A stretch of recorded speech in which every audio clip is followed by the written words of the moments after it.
Bem com vocês? Que bom. Aumentou a equipe agora lá atrás, vocês viram? Agora tá bom, o Felipe pediu aí, ó. O pessoal já se dispôs. Cheguei de manhã lá mais cedo, né? Há 2 minutos atrás. Aí eu falei, essa é a equipe do VAR aqui, né? Se a teologia aqui não for boa, ele já corta lá o microfone. Muito bem. Ô, irmã, obrigado, hein? Muito grato. Irmãos, nós estamos, pelo menos comigo aqui, estamos estudando a carta de 2 Coríntios e nós vamos hoje avançar aí mais um capítulo, se Deus permitir, de acordo com a sua graça, de acordo com a sua soberania, com a misericórdia dele, né? Nós possamos aprender um pouco mais da sua palavra hoje e no capítulo 4. Passamos já pelo capítulo 1, capítulo 2, capítulo 3 também e hoje iniciaremos o capítulo 4.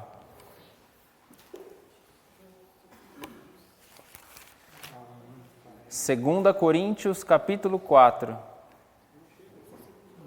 2 Coríntios, capítulo 4.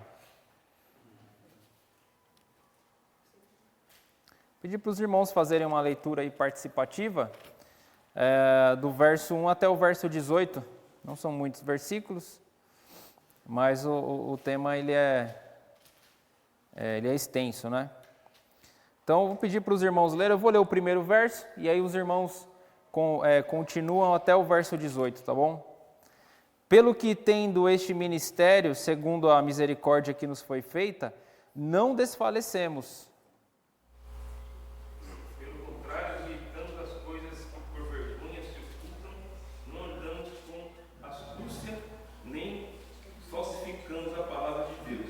Antes, recomendamos a consciência de todos os homens na presença de Deus pela manifestação da verdade.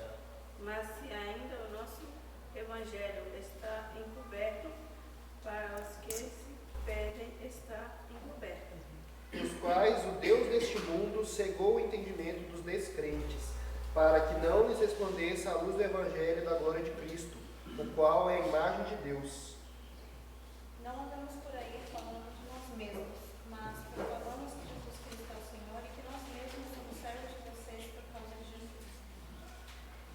Porque Deus que diz, na escuridão brilhará a luz, é quem brilhou em nossos corações, para a iluminação do conhecimento da glória de Deus no rosto de Cristo. Agora nós mesmos somos como vasos frágeis de barro que contém este grande tesouro. Assim fica evidente que este grande poder vem de Deus e não de nós. Em tudo somos atribulados, porém não angustiados. Ficamos perplexos, porém não desanimados. Perseguidos, mas não desamparados, abatidos, mas não destruídos. Pelo sofrimento do nosso corpo, continua a participar da morte de Jesus, para que a vida de Jesus também se manifeste em nosso corpo. Pois nós, os que vivemos, estamos sempre entregues à morte por causa de Jesus, para que em nossa carne mortal se manifeste a vida de Jesus. De maneira em que nós atua a morte, mas em vós a vida. Continuamos a pregar porque temos o mesmo tipo de fé mencionada nas Escrituras. Crie em Deus, por isso falei. Sabendo que aquele que ressuscitou o Senhor Jesus também nos ressuscitará com Jesus e nos apresentará juntamente com vocês. Porque tudo isso é amor. Porque tudo isso é por amor de vós, para que a graça multiplicada por meio de muitos torne abundante a ação de graças para a glória de Deus. Por isso não desfalecemos, mas ainda que o nosso homem exterior se corrompa, o interior, contudo, se renova de dia em dia. Pois a nossa leve e momentânea tribulação produz para nós eterno peso de glória, acima de toda comparação. Na medida em que não olhamos para as coisas que se veem, mas para as coisas que não se veem, porque as coisas que se veem são temporais, mas as que não se veem são eternas.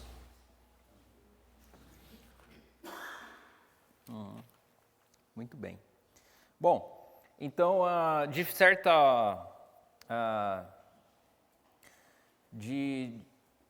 certa maneira, né, nós já falamos bastante acerca do contexto dos argumentos do apóstolo Paulo, certo?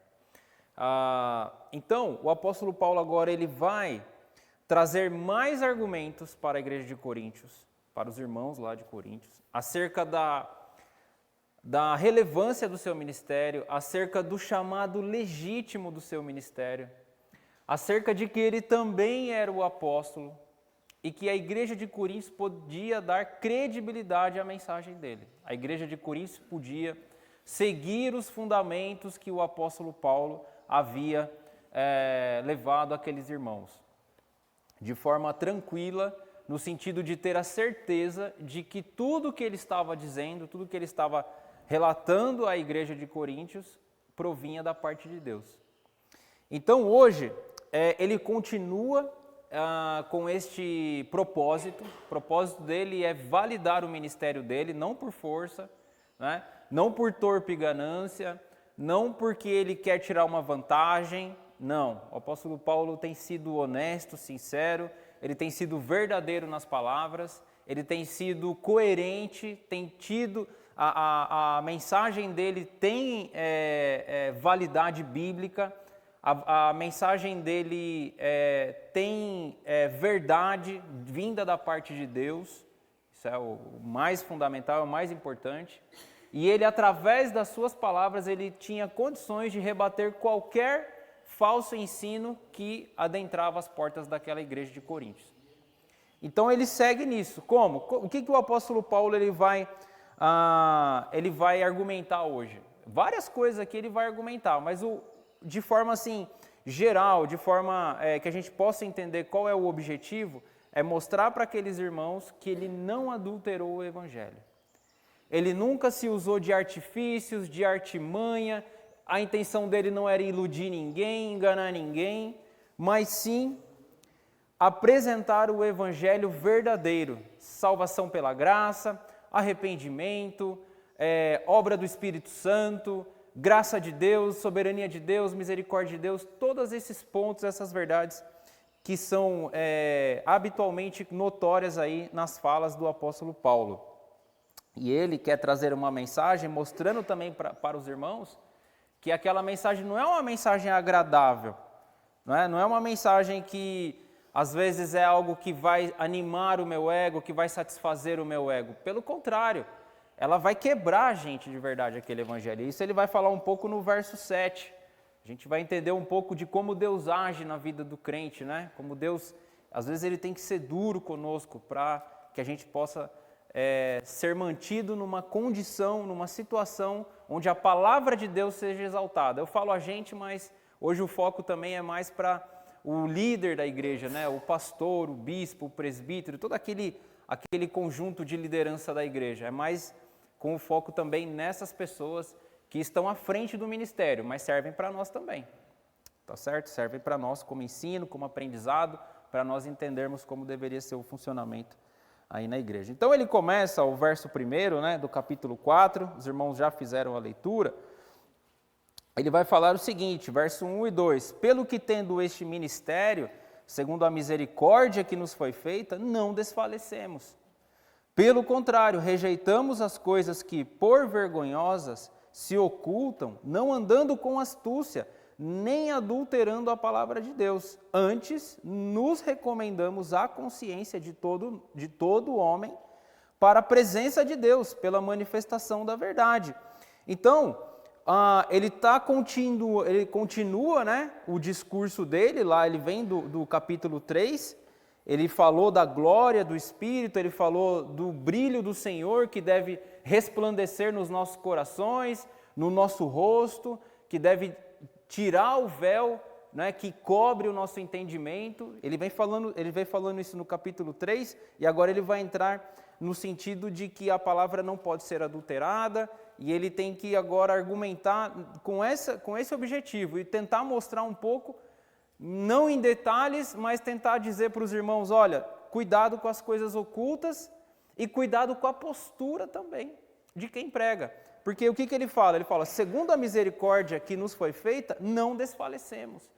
E essa palavra aqui, desfalecido, nesse contexto, nesse sentido, talvez possa fazer você pensar o seguinte, poxa, estou trabalhando bastante, né? Às vezes até o trabalho está correndo bem, mas eu preciso agora de um momento de folga, eu preciso de um momento de paz.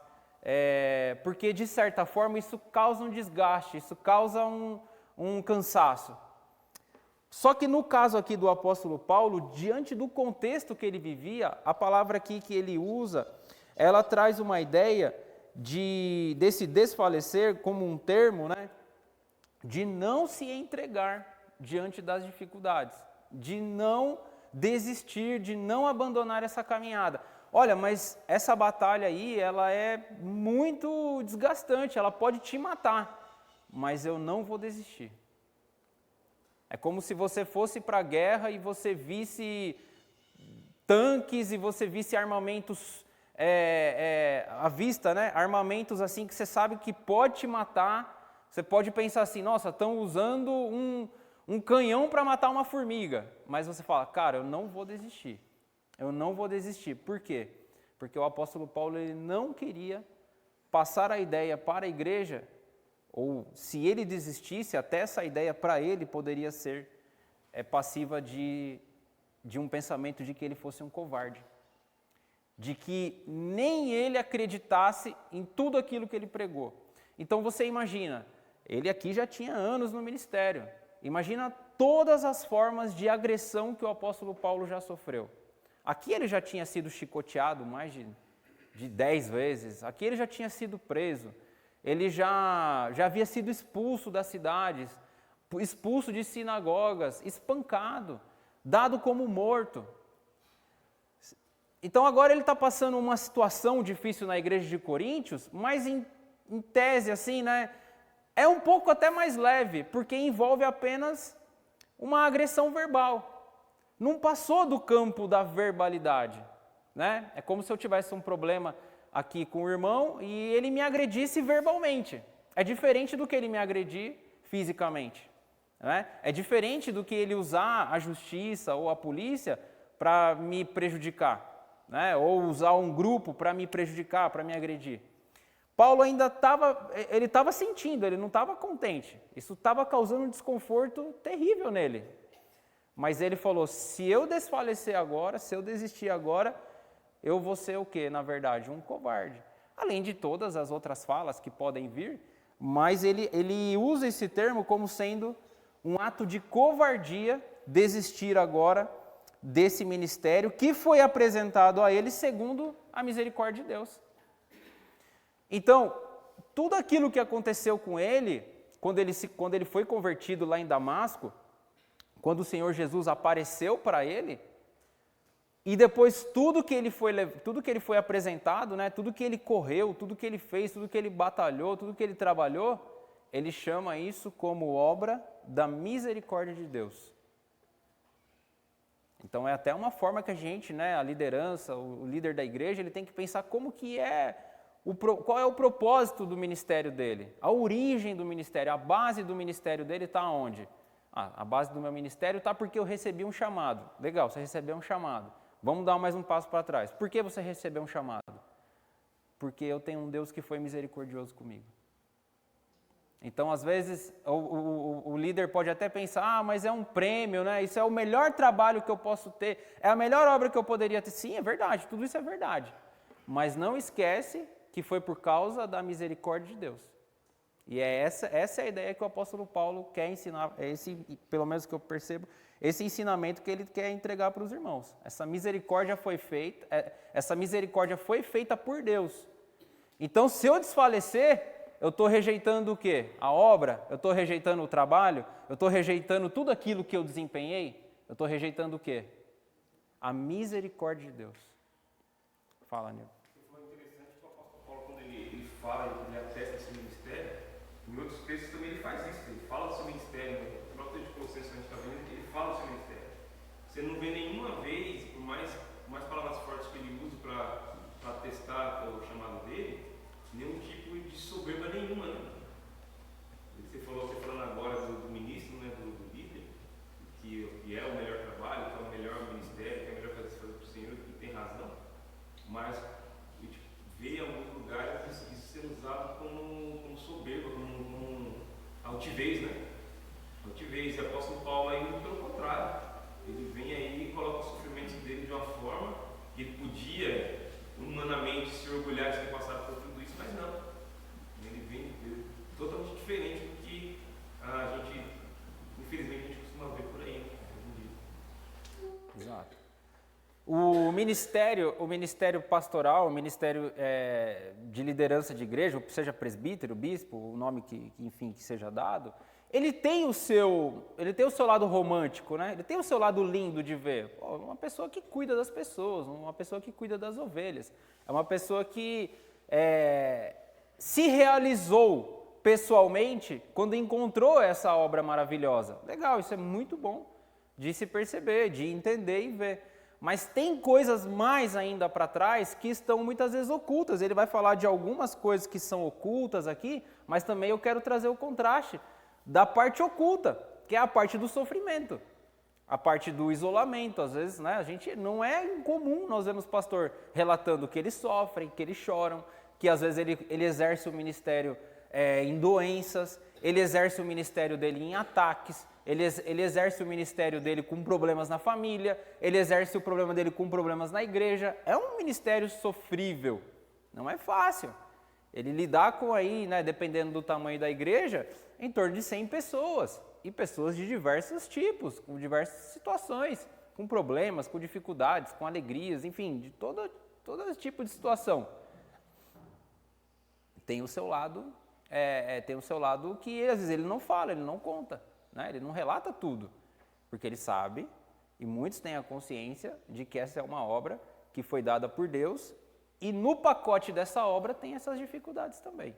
Mas o que ele tem que fazer? Qual que deve ser a postura dele? É pela misericórdia de Deus.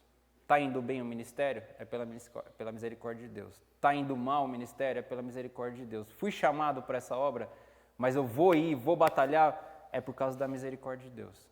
Tem o seu lado, com certeza. Tem a sua força de vontade, tem a sua fidelidade, tem o seu empenho. Ele fala, pelo contrário, não desfalecemos. Eu não vou desfalecer, eu não vou desistir. Essa é a parte que eu vou confiar, essa é a parte que eu vou depender da graça e da misericórdia dele. E ele fala agora, pelo contrário, rejeitamos as coisas que por vergonhosas se ocultam, não andando com astúcia, nem adulterando a palavra de Deus. Olha, se tem algo que o apóstolo Paulo não fez, foi isso. Ele nunca criou um grupo, não é relatado, essa não é a postura dele de criar um grupo para organizar coisas ou ficar sozinho pensando coisas, astuciando coisas, maquinando situações para que ele pudesse ser promovido de alguma forma ou adulterando a palavra, conformando a palavra para um benefício próprio. Por quê? Por que esses falsos mestres que nós, até aqui, né, aqui nesse contexto, quem que era o falso mestre aqui? Era tanto o judeu que queria converter o gentil ao judaísmo, quanto o próprio gentil, que não era crente e queria continuar nas práticas que era comum na cidade. Então o apóstolo Paulo ele tinha problema com esses dois grupos, tanto de judeus, que não queriam que o crente se convertesse de fato, mas sim se convertesse ao judaísmo, e o gentil que não se converteu, que estava dentro da igreja. Não, aqui você pode ainda frequentar o templo de Diana, não tem problema. Você pode sair domingo à noite aqui do culto e terminar o seu culto lá com as prostitutas lá, que são sacerdotisas. Não tem problema. Ó, vamos fazer um corte aqui do que eu falei. Não quis, eu estou falando dentro do contexto aqui, tá? Então, claro que tem problema. E Paulo não astuciava isso. Aquele grupo, né? Vamos pensar os 4 grupos que tinham dentro da igreja. Paulo nunca deu um ensino isolado para eles. Falou, vou aproveitar que eu tenho um grupo lá que me apoia, então eu vou colar neles, né? Não, ele sempre falou no contexto da igreja. Ele sempre falou para todos, mesmo sabendo que tinha pessoas que não concordavam com ele, que lutavam contra o trabalho dele, de fato estavam lutando contra a obra de Deus. Mas ele não desfaleceu. E ele nunca se usou de artimanha, nem de astúcia como os outros usavam. Ele nunca fez isso, ele sempre foi como? Ele sempre falou de maneira pública, de maneira aberta. Ele continuou com o discurso dele falando para todos.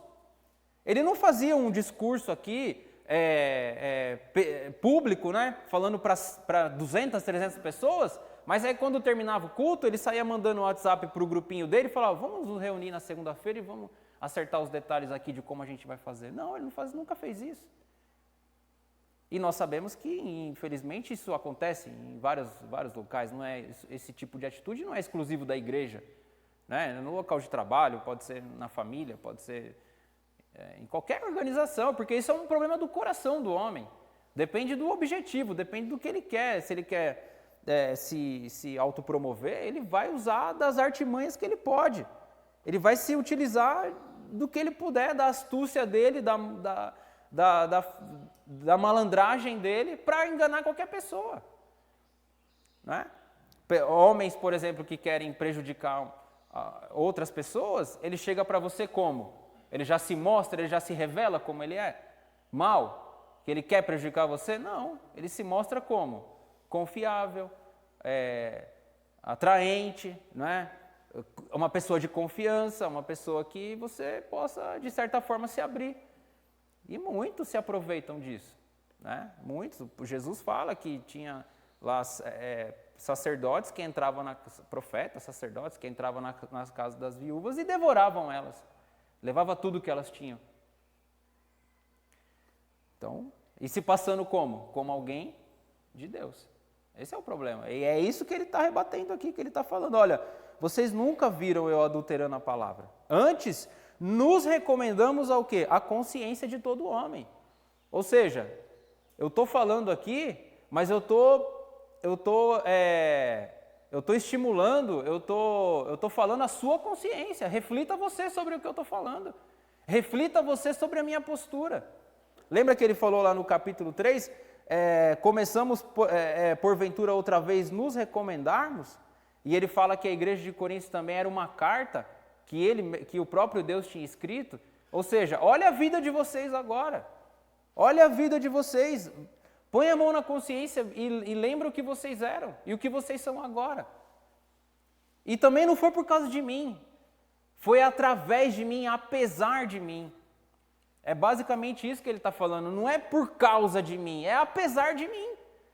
Esse ministério aqui em Vargem Grande é apesar das nossas falhas, é apesar da nossa dificuldade. Não é por causa da nossa atuação. Não é por causa do nosso empenho, da nossa fidelidade. É apesar disso. É apesar dessas coisas, porque o grande autor, o grande soberano, o grande organizador de tudo isso daqui é o próprio Deus, é o próprio Cristo. Foi Ele quem criou tudo isso. Então é apesar de nós, é apesar do nosso trabalho aqui, do nosso empenho, da nossa fidelidade, pensando na misericórdia de Deus. E ele fala assim no verso 2, olha a sua consciência, vê se o que eu estou falando tem é coeso ou não, tem coerência. E aí se a pessoa tem o Espírito Santo, ela vai discernir. Ela vai discernir. Por quê? Porque agora o entendimento dela tá descoberto, não está encoberto, né? E aí o Espírito vai ajudar a compreender. Mas se o nosso evangelho ainda está encoberto, é para os que se perdem que está encoberto. Olha só, agora ele volta lá para o capítulo 3, ele vai lembrar dos judeus que ainda têm o entendimento encoberto. Ou seja, a gente pode, irmãos, morrer de pregar o evangelho. Você pode... Pessoas aqui têm testemunho para contar. Nossa, eu já falo de Cristo para o meu pai desde que eu me converti. E como que o homem não entende? Então, assim, é uma questão do intelecto? É uma questão onde eu posso chegar à conclusão assim, ele é estulto mesmo, ele é um ignorante, ele não entende que alguém foi lá na cruz, morreu por ele e ele não se arrepende em virtude disso. Tem a ver com entendimento? Apenas de saber as coisas? Não tem a ver. Tem a ver com o quê? Aqui você pode talvez pensar, né, em entrar em em assunto da predestinação, da eleição, e tem a ver com tudo isso daí, não vou entrar nesse detalhe. Até porque ele também ele não entra nesse assunto. Mas ele está mostrando que se o evangelho está encoberto ainda, até para pessoas dentro da igreja, é porque o véu ainda não foi descoberto. E a salvação acontece, irmãos, na hora que Deus quer. A salvação de alguém pode acontecer no último minuto da sua vida. A salvação de alguém pode acontecer quando a pessoa fala, olha, o médico chega e fala, você vai morrer daqui 5 horas. A pessoa pode se arrepender lá naquelas 5 horas, se converter e encontrar Cristo. A salvação depende de um ato soberano de Deus e de esclarecimento. Não apenas de uma intelectualidade ou de compreender um texto. Nossa, cara, eu não sabia que Jesus fez isso por mim. Eu posso ouvir isso como muitas pessoas ouvem, mas aquilo não lhes afeta, aquilo não lhes causa a atitude que deve ser esperada. Qual é a atitude? Agora eu compreendi que Cristo morreu por mim. Eu acredito que a humanidade não tem dúvida em relação a isso. Muitos podem até pensar, ele era louco, ele era um radical, ele foi um grande exemplo para nós. Mas ainda o entendimento quanto à salvação, contra esse brilho, ainda está ofuscado, ainda está velado, ainda está encoberto. Então, se o evangelho ainda, ele, de certa forma, ele está encoberto, é para os que se perdem. Para esses que está encoberto ainda. E ele também não estava definindo já que eles ficariam com o entendimento encoberto até o final da vida deles. Também não está falando isso.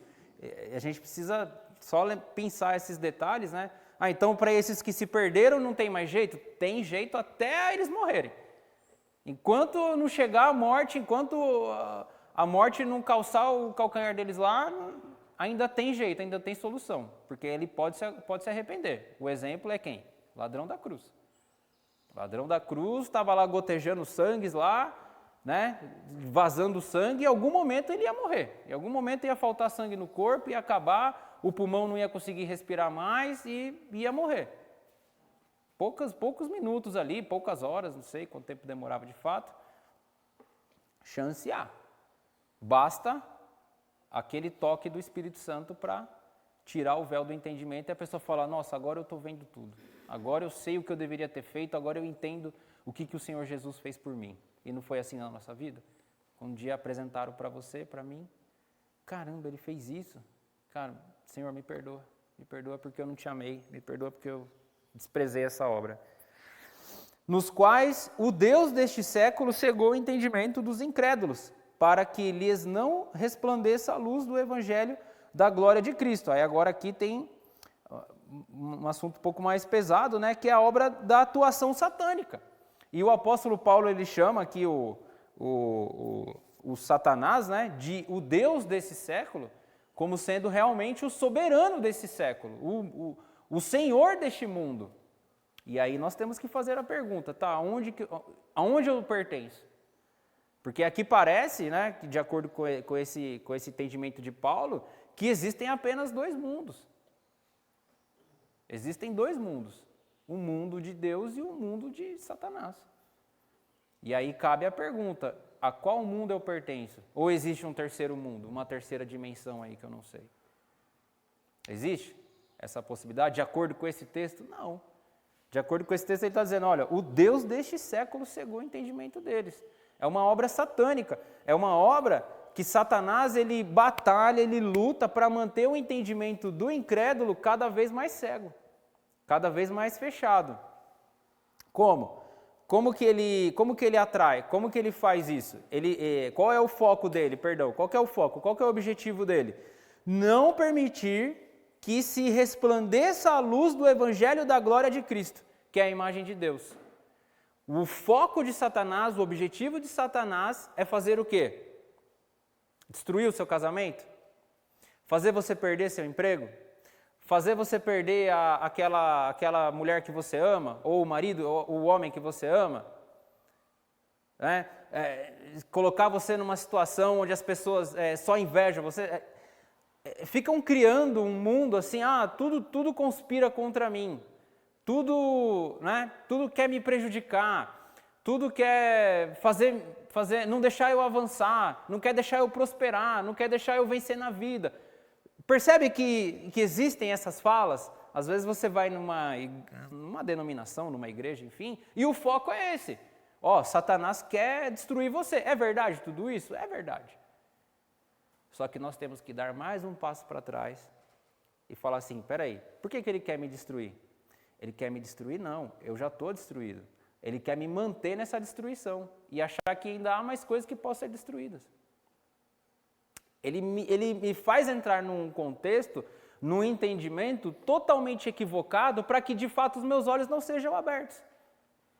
E aí o pior de tudo isso é que se de alguma forma aquela dificuldade que você tinha foi resolvida por causa da graça de Deus, por causa da misericórdia dele, por causa da benevolência dele, do amor dele, aí você fala, agora eu estou bem com Deus, agora eu sei que ele me ama.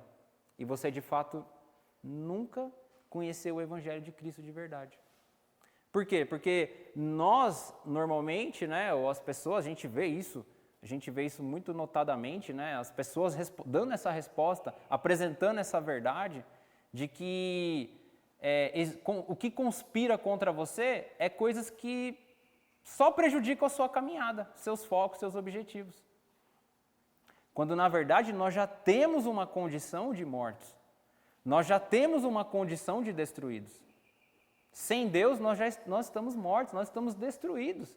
De verdade, nenhuma relação nossa funciona sem Cristo. Aparentemente, pode ser muito bem. E você vai encontrar, eu encontro, a gente encontra pessoas que andam bem sem Deus. Muito bem, até melhores que a gente. Se a gente for pensar no sentido de sociedade, desfrutando das melhores materiais, dos melhores bens, dos melhores empregos, das melhores escolas, enfim, de tudo que você pensar, das melhores roupas, dos passeios, das viagens, E, de fato, qual é a origem de tudo isso? Quem tá organizando tudo isso para você? Você já parou para pensar? Pessoas que talvez vão assistir que não conhecem Jesus, você já parou para pensar? Quem está organizando a sua vida? Quem é o grande autor da sua vida? Quem controla? Eu organizo a minha vida, eu tenho o controle todo da minha vida, eu sou autossuficiente. A Bíblia mostra que não. A Bíblia mostra que tem um Deus deste século, Deus aqui com D minúsculo, tem uma obra satânica mantendo você nessa cegueira espiritual, para que você não veja a luz do Evangelho da glória de Cristo. O apóstolo Paulo está dizendo isso para os coríntios. Aquelas pessoas que estão aí, porventura, dentro da igreja, ministrando, se auto-intitulando mestres e ensinando e falando para vocês, de fato, ainda o Evangelho está encoberto para eles. E eles estão andando de acordo com o entendimento do Deus desse século, não do Cristo, não do Evangelho. Bom, enfim, tem muitos outros detalhes ainda, mas basicamente o entendimento é esse. Basicamente o entendimento é esse, que ele usa agora para falar desse entendimento encoberto. Porque não nos pregamos novamente, porque não nos pregamos a nós mesmos, mas Cristo, Jesus como Senhor, e a nós mesmos como servos por amor de Jesus.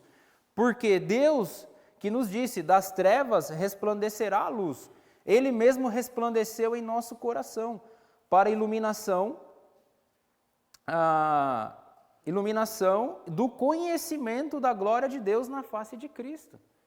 Então, tudo aquilo que às vezes a nossa avó contava, de entendimento sobre o mundo, sobre Deus, ou às vezes até o seu pai, a sua mãe, ou uma pessoa que você conhece, uma pessoa influente na família, Eu me lembro quando eu era criança, eu sempre gostei de ficar perto dos mais velhos, assim, Eu gostava de ouvir as histórias deles, eu gostava de ouvir o jeito que eles falavam, Eu sempre gostei, assim, eu pensando em alguns momentos da minha vida, eu me lembro de várias situações eu estar com pessoas mais velhas.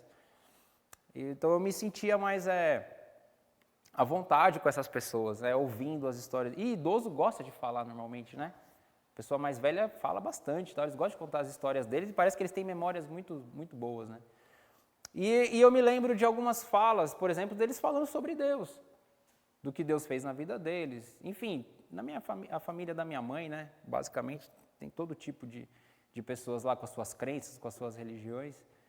E de fato eu vi poucos convertidos.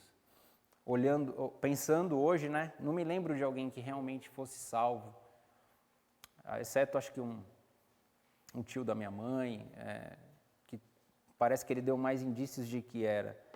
Mas o entendimento dele sobre Deus era aquele entendimento geral, de como se Deus ele se limitasse a cuidar apenas das coisas terrestres. Como se Deus fosse bom no sentido, olha, Deus cuidou de mim o tempo todo. Tá, mas Ele cuidou de você aqui na terra a vida toda e quando você morrer? E a sua alma? Ele também tem poder para salvar a sua alma. O que vai acontecer quando você morrer? Ah, isso daí só a Deus pertence saber, não é? Já ouviu essas coisas? Não, isso daí só Deus sabe. Não é verdade? É normal a gente ouvir isso daí, especialmente dos mais antigos, que têm tradições, que trazem religiões consigo. Mas o apóstolo Paulo, a Bíblia, em toda, principalmente no Novo Testamento, ela é muito explícita acerca da salvação. A Bíblia fala, todo aquele que crer em mim será salvo. Todo aquele que crer em mim será salvo. Por que ainda ocultar essa verdade? Por que não falar e anunciar isso de fato? Qual é a dificuldade de compreender isso? Nenhuma dificuldade. Só que nós temos que entender que isso foi um ato da misericórdia de Deus. E Paulo, ele não pregou dele, ele não fez de astúcia, ele nunca participou de grupinhos ali, tentando criar um ambiente de algo secreto, né? Eu acho que o apóstolo Paulo também fala disso, como se a verdade, não vou lembrar o livro agora, talvez fosse até Coríntios, como se a verdade de Deus ela fosse revelada apenas a um grupo que detesse um conhecimento específico sobre algo. Pelo contrário, ele sempre falou abertamente para o público, ele sempre falou a todos. O discurso dele foi a todos, não apenas para um grupo. Ó, eu falo a todos, a todes, né? Logo vai ter que ver aí a questão da gramática. Eu falo a todos, mas assim, eu não conto tudo, tá? Eu não conto toda a verdade para eles. Então é só para o meu grupo aqui que eu vou contar. Ó, você precisa saber isso aqui para você ser salvo. Jesus nunca fez isso. Mesmo ele tendo os 12 discípulos lá, os 12 apóstolos, ele nunca ensinou nada secretamente, sempre foi aberto. Quem quisesse chegar, podia chegar. Chegou 5.000 pessoas, chegou 7.000 pessoas. E ele falou para todos, abertamente para todos. Ah, mas e quando eles iam para o monte lá, que só ia 2 ou 3? Ia para orar. E ainda os outros passavam a maior parte do tempo dormindo.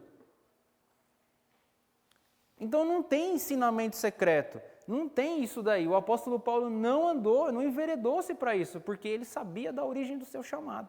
Irmãos, a origem do seu chamado está baseada onde? Num convite? Numa ideia?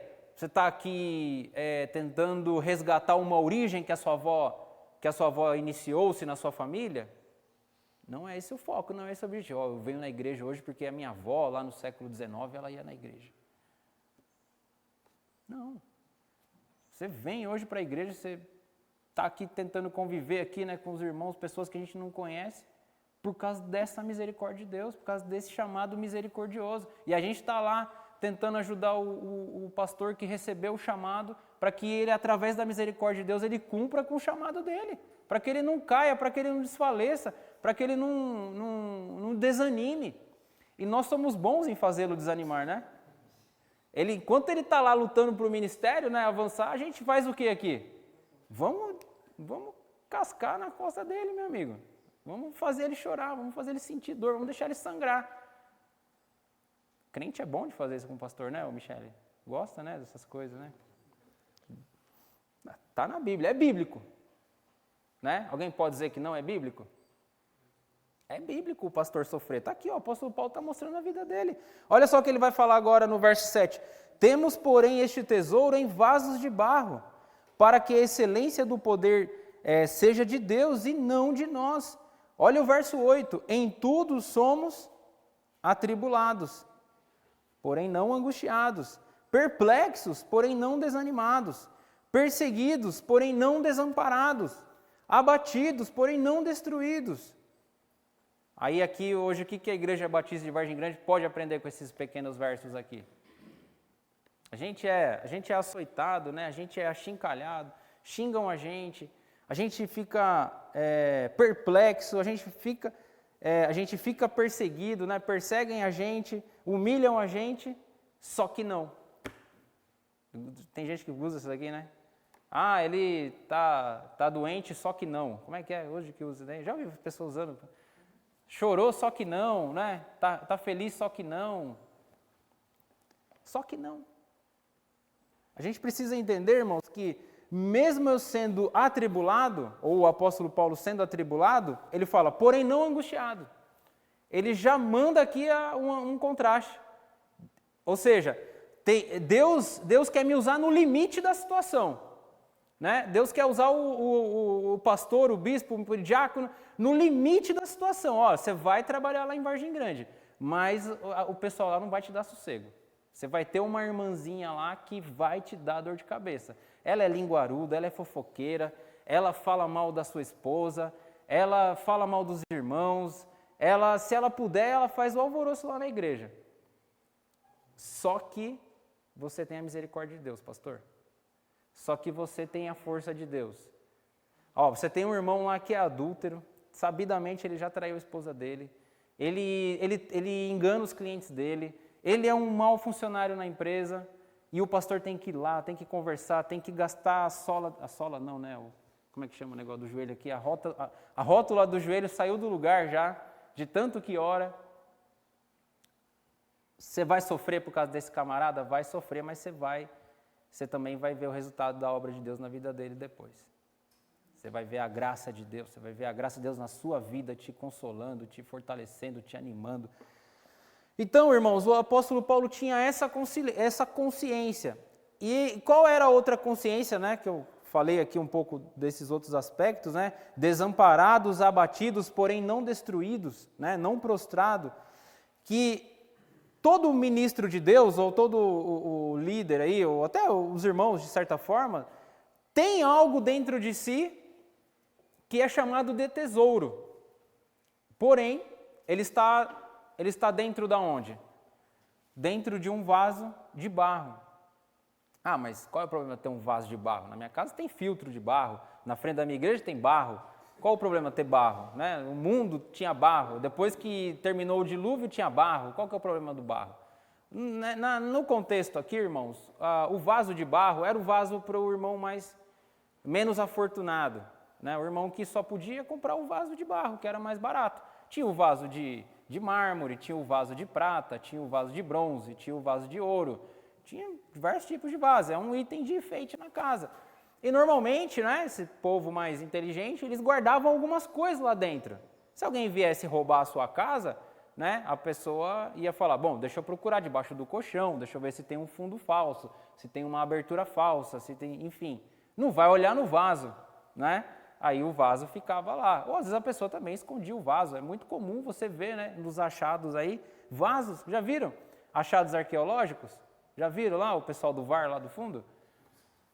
Pessoal, há vasos. Aí vai olhar dentro do vaso, tem o quê? Tem uma peça de ouro, tem um brinco de ouro, tem uma corrente de ouro, tem, né? Almir, para que você quer uma corrente de ouro? Na sua casa o portão é de ouro? Sua casa é de ouro? Ó, o cara aqui assistiu, né? Todo mundo odeia o Cristo.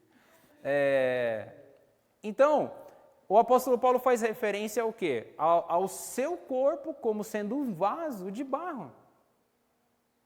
Como sendo um vaso de barro, ou seja, um vaso de valor? Não, o vaso do menor valor. O vaso mais barato. Só que dentro desse vaso tem o que, Elaine, dentro desse vaso? Um tesouro. E qual é esse tesouro? Olha só, temos, porém, este tesouro. Irmãos, olha o que ele fala no verso 6. Porque Deus que disse, das trevas resplandecerá a luz, Ele mesmo resplandeceu em nosso coração para a iluminação do conhecimento da glória de Deus na face de Cristo. Está aqui o tesouro, irmãos. Ele está falando aqui, ó, temos, porém, este tesouro. Aí você pode pensar, você pode ouvir uma mensagem aí bem gostosa, bem legal, bem gostosinha, né? Aquela com bastante chantilly. Não tem mensagem assim que só tem o chantilly? O café amargo fica lá. Você vai na padaria, pede um café, né, seu João? Café amargo com chantilly, é gostoso tomar os dois. Mas vai tomar só o café, né, seu Geraldo? É amargo, né, sem açúcar. Agora o chantilly é gostoso. Aí eu posso falar para você, ó, você é um vaso e Deus tem os melhores tesouros dentro de você. Né? Você é uma pessoa muito boa, você é uma pessoa agradável, adorável, eu gosto de estar com você, a Lindomar cozinha bem. Lindomar cozinha muito bem. Mais ou menos? Não, cozinha muito bem, né, André? Esse é o grande tesouro dela. E eu posso ficar exaltando o quê? Todas essas qualidades dela. Qual é o grande tesouro que o crente tem dentro de si? O conhecimento, a iluminação do conhecimento da glória de Deus na face de Cristo. Esse é o grande tesouro. E agora, irmãos, um dos aspectos desse vaso, irmãos, é que para que se chegue a esse tesouro, o que tem que fazer com esse vaso? Tem que quebrar. Para eu poder conseguir tirar lá, às vezes, né, a pessoa aqui falou, eu quero um vaso. Só que antes de você fechar o vaso, você vai guardar essas coisas aqui. E aí ninguém sabe, de fato, o que tem lá dentro. E para ter acesso àquilo, você precisa quebrar. E como que vai quebrar? Tudo isso que o apóstolo Paulo vai dizer daqui para frente. Em tudo somos atribulados, porém não angustiados, perplexos, porém não desanimados, perseguidos, porém não desamparados, abatidos, porém não destruídos, levando sempre no corpo o morrer de Jesus, para que também a sua vida se manifeste em nosso corpo. Irmãos, uma das coisas que o ministro de Cristo leva, o ministro do Senhor Jesus leva, é a crucificidade de Cristo na sua vida. Crucificidade, existe essa palavra? Acabei de inventar. Nem sei se existe. O Cristo que eu carrego comigo é o Cristo glorioso, é o Cristo que virá no seu cavalo branco, né? Que virá em poder, virá em glória, virá destruindo tudo. Isso é bom, isso é verdade. Só que também ele fala, olha, eu, o apóstolo Paulo, apesar do que eu sei o que é o meu Cristo e de como ele virá, eu levo sempre no meu corpo o morrer de Jesus. É fácil a vida do líder religioso, do pastor? Não é fácil. Especialmente a dele. E ele, sabendo de todas essas gravidades, toda essa situação negativa, horrível, né? Essa situação de quase morte. Se tinha alguém que vivia em quase morte, era o apóstolo Paulo, constantemente. Ele estava aqui, né, ele escreveu para Coríntios, nós sabemos que ele não foi lá, até quando a gente iniciou o capítulo, né, que foi um motivo de discussão na igreja. Olha, ele falou que vinha, depois não vinha, e aí ele explicou os motivos dele, ele não estava lá, mas ele sabia que dependendo do lugar onde ele fosse, já tinha lá um mandato de prisão para ele. Se ele entrasse em determinada sinagoga, lá os judeus lá, os rabinos lá, o pessoal lá da sinagoga ia bater nele, ia açoitar ele, ia mandar ele preso. Ele sabia que toda a condição dele de obra, de trabalho, ela era algo no limite. E Deus usou o apóstolo Paulo no limite da sua vida, no limite das circunstâncias. O apóstolo Paulo, ele teve momentos de paz, de tranquilidade, só que ele percebeu que tudo isso era algo interno. Que independente das situações externas, o maior momento de paz, de tranquilidade, era quando ele percebia isso dentro de si. E isso não era algo que ele conquistou. Isso é algo que foi dado pelo próprio Deus. E quando ele entendeu que a salvação traz segurança, e ele nos ensinou isso, quando ele entendeu que a salvação é um ato de misericórdia de Deus nas nossas vidas, por causa da nossa condição de pecador, e por causa do meu merecimento, da minha... por eu merecer ir para a morte, ele se submetia a tudo isso e tinha paz e sabia da condição do seu ministério. Ele podia viver em paz no sentido de que, olha, tem alguém cuidando do meu trabalho. Eu não vou desistir, eu vou continuar, porque a obra não é minha. Não fui eu que comecei isso. Isso me foi dado por misericórdia e eu vou levar. E eu vou ter que viver nesse limite aqui. Eu vou viver nesse limite de agonia. Eu vou viver nesse limite de dor. É o limite da dor, é o limite da agonia, é o limite da tristeza, é o limite da dificuldade. Só que não. Só que eu tenho uma dose da graça de Deus. Eu tenho uma dose da bondade de Deus. Eu tenho uma dose da soberania de Deus. Eu tenho uma dose da misericórdia de Deus. Só que não. Tudo isso que acontece comigo, eu tenho um motivo para me alegrar no Senhor. Infelizmente, é uma realidade de muitos pastores viverem no limite nos seus ministérios. Não é incomum, nós vemos pastores hoje com depressão. Né? Pastores que tiveram que deixar o ministério porque ficaram doentes da mente.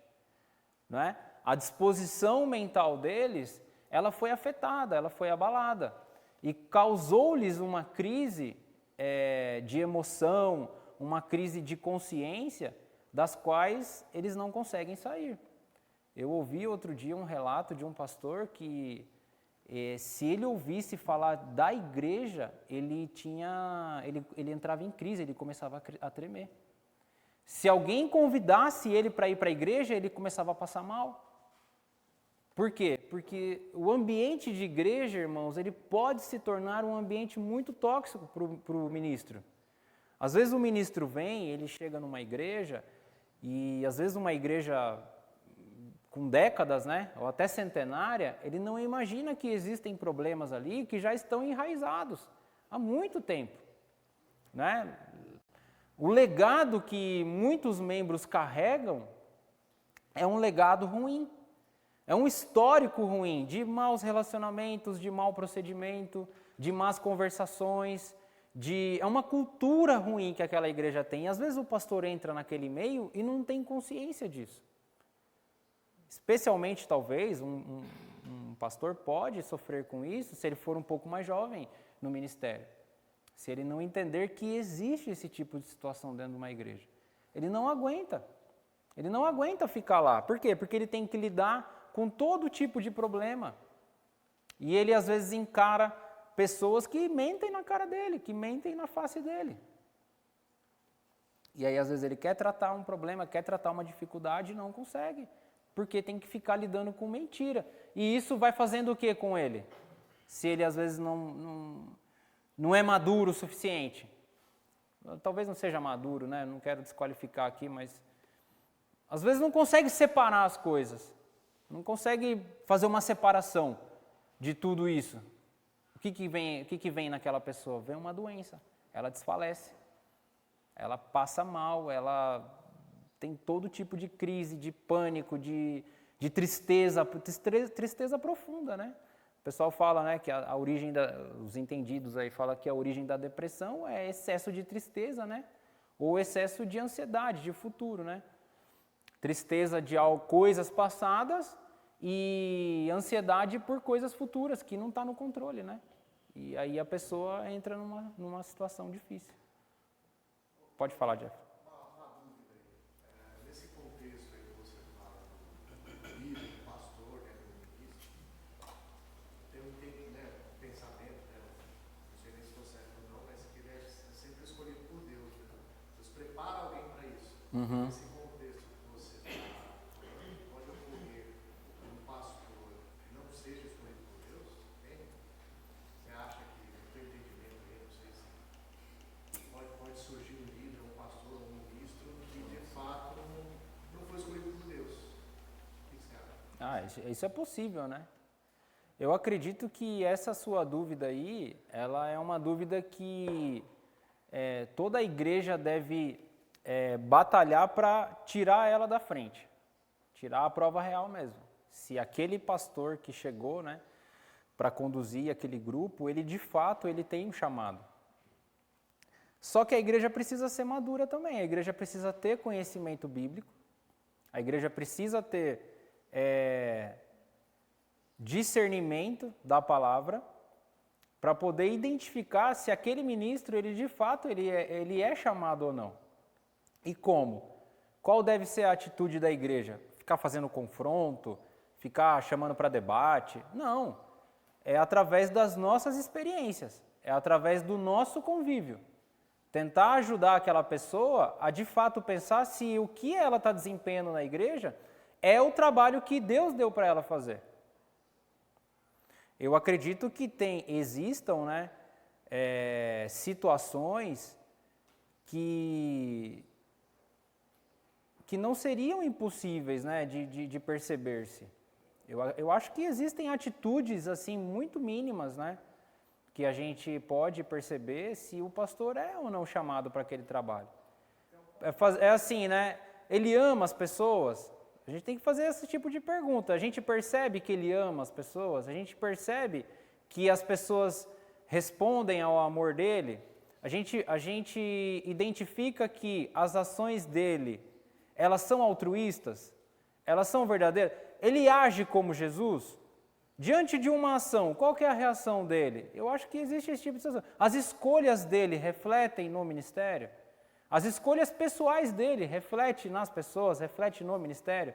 Porque uma vez que ele se dispôs a cuidar de mim como ovelha, eu como ovelha, eu tenho que perceber essas coisas que eu falei antes agora. Não é? E também tem o aspecto da própria Bíblia, né?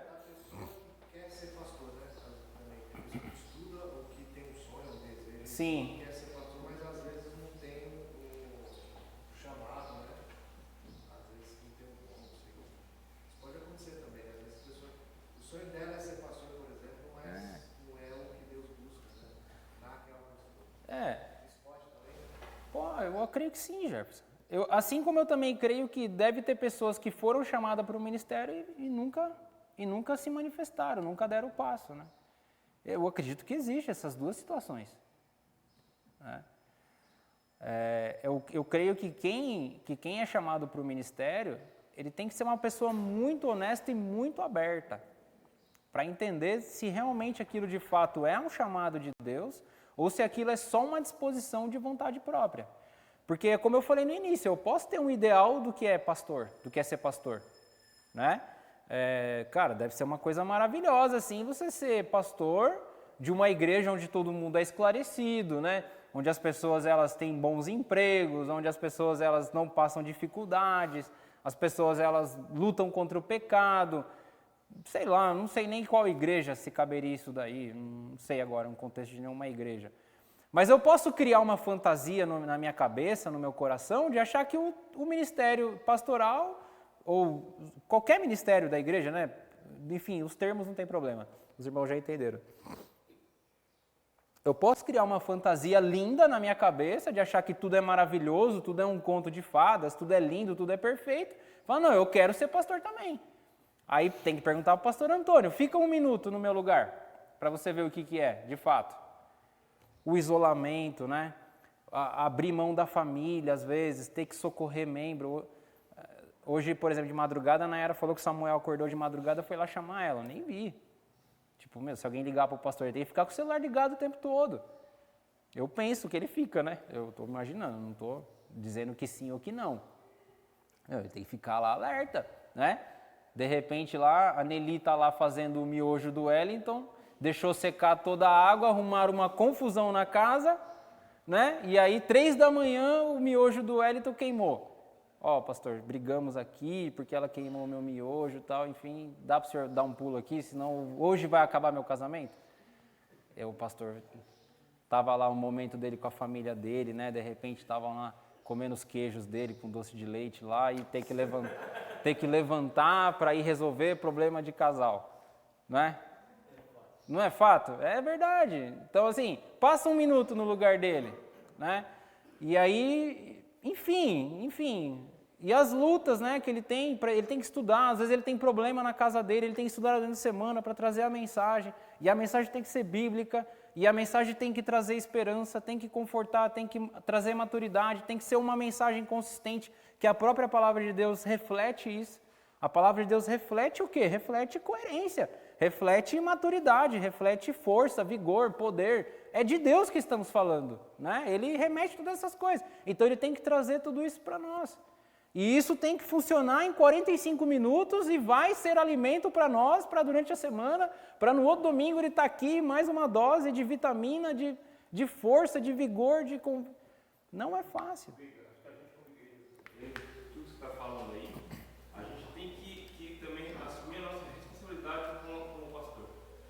Porque o pastor ele tem a responsabilidade com a igreja, mas a igreja tem uma responsabilidade também com ele. Para que ele possa fazer tudo isso aí com tranquilidade de coração. Porque se nós também não cuidarmos do nosso pastor, a gente não fazer as ações bíblicas que a Bíblia manda que a gente haja com o nosso pastor, a gente favorece a condição de doença dele. Então, nós como igreja tem que ser maduros em relação a isso. Tanto para enxergar o chamado do homem que está nos guiando e poder avaliar se é chamado ou não, se é espiritual ou não, se não fala dele próprio ou não. A partir dele, não, a gente tem que colaborar com essa figura. Seja pastor, seja pastor tal, pastor X, qualquer um. A figura do pastor ela tem que ser apoiada pela igreja, ela tem que ser de alguma forma sustentada pela igreja. Pensar nisso. Coisa que o apóstolo Paulo não tinha. E ele não está colocando essa esperança para ninguém. Ele não está dando essa esperança. Ele está dizendo, olha, eu estou vivendo no meu limite, mas eu estou vendo a bondade de Deus na minha vida. Eu estou vendo a graça dele na minha vida. Eu estou sendo todo dia entregue à morte, mas ele não vai me deixar morrer por causa de Cristo. Ele, né, e a morte, eu imagino, né, eu penso, ele era muito maduro, ele sabia que a vida dele era de Cristo. Ele sabia que morto aqui, presente com Cristo. Ele não tinha esse problema, né? Ele já venceu esse problema, esse medo da morte. Essa consciência que o Neil traz é resposta do que a palavra deve produzir na nossa mente, no nosso coração. Porque o apóstolo Paulo não está dando isso daqui, ele não está se alimentando dessa esperança, irmãos. E o pastor Antônio lá, o querido, o pastor Pacheco passou por aqui, não podia viver também se alimentando de que a igreja responderia positivamente às ações dele. Não pode, não caia nessa armadilha do seu coração. Eu não posso cair nessa armadilha de que os irmãos vão responder positivamente para mim. Ah, então você pensa que todo mundo aqui é mau? Não! Eu só não posso colocar um peso nas costas de alguém que é pecador como eu. Essa é a consciência que eu devo ter. Lógico, eu tenho que lutar contra o meu pecado, eu tenho que responder o mal com o bem, eu tenho que fazer boas ações. Gálatas 6 fala disso também, eu ia citar o texto de Gálatas aqui, que fala para a gente não se cansar de fazer o bem, para a gente não desfalecer. O apóstolo Paulo fala isso aos Gálatas.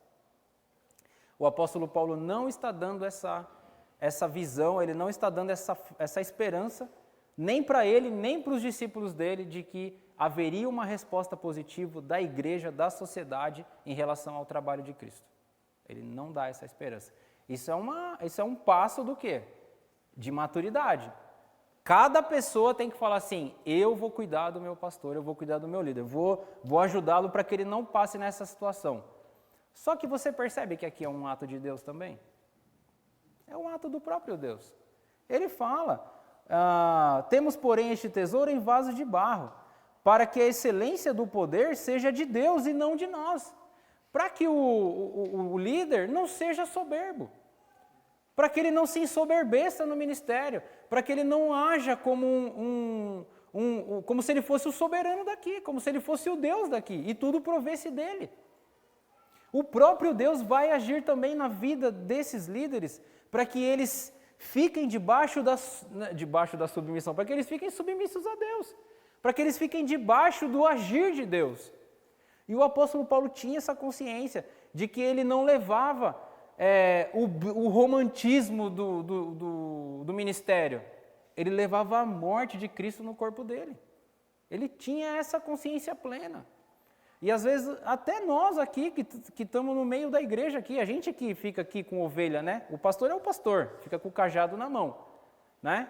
Se precisar, ele dá uma cajadada, se precisar, ele vai lá, quebra a pata. Mas quem anda com as ovelhas aqui? São as ovelhas. A gente que fica cheirando um outro aqui, raspando no outro, enfim.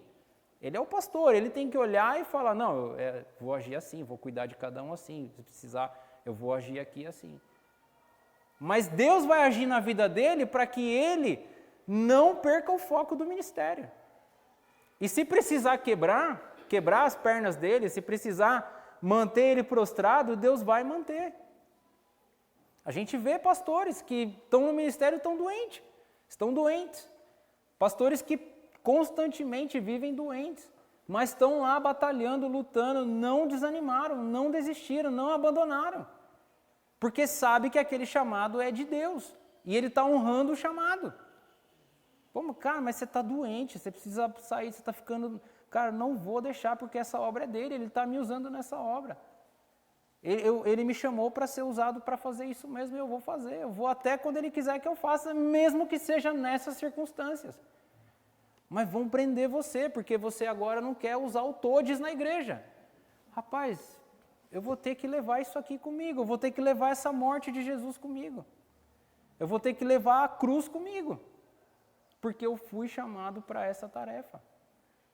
O apóstolo Paulo tinha plena consciência disso, porque, verso 11, porque nós que vivemos somos sempre entregues à morte por causa de Jesus, para que também a vida de Jesus se manifeste em nossa carne mortal, de modo que em nós opera a morte, mas em vós a vida, tendo, porém, o mesmo espírito da fé, como está escrito, eu criei, por isso é que falei. Eu vou parar aqui, tá bom? Porque não vai dar mais tempo, já vai tocar o segundo sinal.